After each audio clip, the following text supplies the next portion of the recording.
ঠাকুর মা ও স্বামীজির চরণে প্রণাম জানিয়ে শ্রী শ্রী রামকৃষ্ণ কথামৃত থেকে কিছু অংশ পাঠ করছি। কিন্তু ফস করে জনক রাজা হওয়া যায় না। জনক রাজা নির্জনে অনেক তপস্যা করেছিলেন।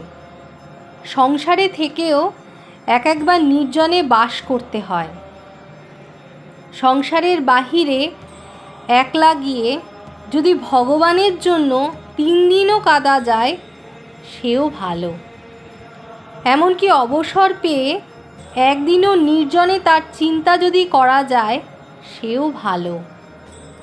লোক মাগ ছেলের জন্য এক ঘটি কাঁদে, ঈশ্বরের জন্য কে কেঁদেছে বলো? নির্জনে থেকে মাঝে মাঝে ভগবানের জন্য সাধন করতে হয়। সংসারের ভিতর কর্মের মধ্যে থেকে প্রথমাবস্থায় মন স্থির করতে অনেক ব্যাঘাত হয়। ফুটপাতের চারা গাছ, যখন চারা থাকে বেড়া না দিলে ছাগল গরুতে খেয়ে ফেলে। প্রথমাবস্থায় বেড়া, গুঁড়ি হলে আর বেড়ার দরকার থাকে না। গুঁড়িতে হাতি বেঁধে দিলেও কিচ্ছু হয় না। রোগটি হচ্ছে বিকার। আবার যে ঘরে বিকারের রোগী সেই ঘরে জলের জ্বালা আর আচার তেঁতুল। যদি বিকারের রোগী আরাম করতে চাও ঘর থেকে হাই নাড়া করতে হবে। সংসারী জীব বিকারের রোগী।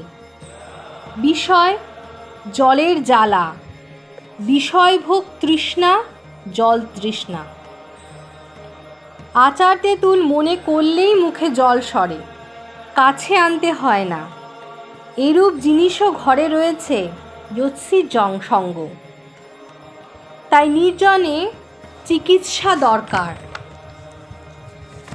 বিবেক বৈরাগ্য লাভ করে সংসার করতে হয়। সংসার সমুদ্রে কাম ক্রোধাদি কুমির আছে। হলুদ গায়ে মেখে জলে নামলে কুমিরের ভয় থাকে না। বিবেক বৈরাগ্য হলুদ, সদসৎ বিচারের নাম বিবেক।